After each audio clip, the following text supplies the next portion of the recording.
قطر دنیا کا سب سے امیر ترین ملک ہے۔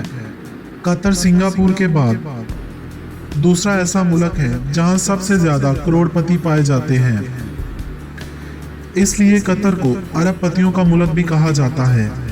اپنے محل وقوع کے اعتبار سے اس کی الگ اہمیت ہے۔ اس کے 3 اطراف میں پانی، جبکہ پڑوسی ممالک میں سعودی عربیہ اور متحدہ عرب امارات کے بارڈرز لگتے ہیں۔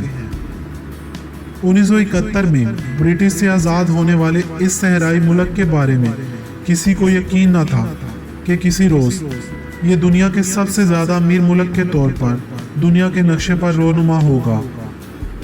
قطر دنیا کا ایک ایسا ملک ہے جہاں ایک بھی غریب آدمی نہیں رہتا۔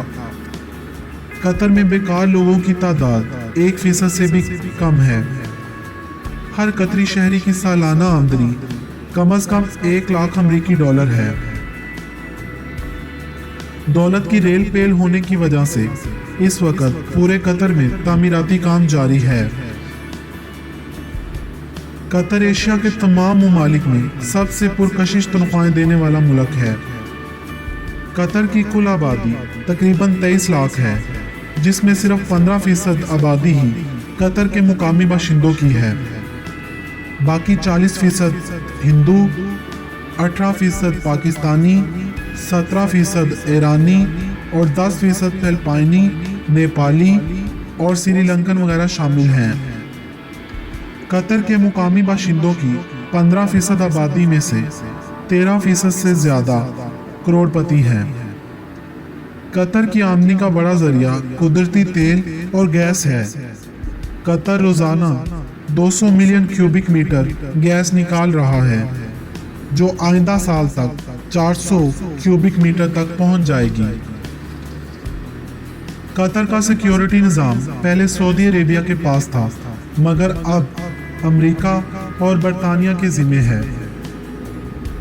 قطر امریکہ کو ڈیفنس کے لیے سالانہ $2.355 ملین ادا کر رہا ہے۔ شیخ تمیم بن حامد ال تھانی جون 2011 میں اپنے والد کی وفات کے بعد قطر کے خلیفہ بنے۔ 35 سالہ شیخ تمیم برطانیہ کی رائل فورس اکیڈمی کے گریجویٹ ہیں۔ قطر میں شریعہ لا لاگو ہے، اس بنا پر یہاں شراب، زنا اور چوری جیسے کرائم کی سخت سزا دی جاتی ہے۔ باہر کے ملکوں سے آئے ہوئے لوگوں کی وجہ سے، یعنی خارجیوں کی وجہ سے، قطر میں لڑکیوں کی تعداد لڑکوں کی نسبت کم ہے۔ یہاں 20% عورتیں اور 80% مرد پائے جاتے ہیں۔ قطر میں لون لینا بہت آسان ہے۔ قطر میں پیٹرول اتنا سستا ہے کہ اس کے مقابلے میں میک ڈونلڈ کا برگر زیادہ مہنگا ہے۔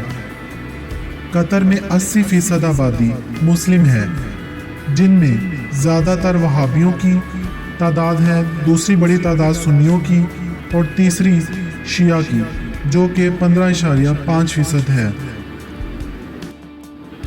قطر دنیا کا پہلا ایسا ملک ہوگا جو اتنا چھوٹا ہونے کے باوجود 2022 میں فیفا ورلڈ کپ آرگنائز کرے گا۔ اس ورلڈ کپ کے لیے قطر میں 22 دنیا کے شاندار سٹیڈیمز بنائے جا رہے ہیں۔ ان میں الغراف سٹیڈیم، جس کی ہوسٹ سٹی الریان ہے، اسی طرح Al Khor stadium, host city الخور،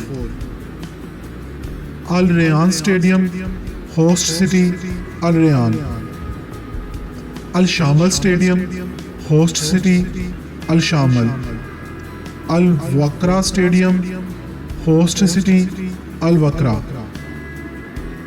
Doha port stadium, host city Doha, education city stadium, host city Al Rayyan, Khalifa international stadium, host city Al Rayyan, Lusail iconic stadium, host city Al Daayen, Qatar university stadium, host city Doha, sport city stadium, host city Doha, Sallal stadium, host city Sallal. یہ وہ 12 سٹیڈیمز ہیں جن پر construction کا کام جاری ہے۔ ان کے علاوہ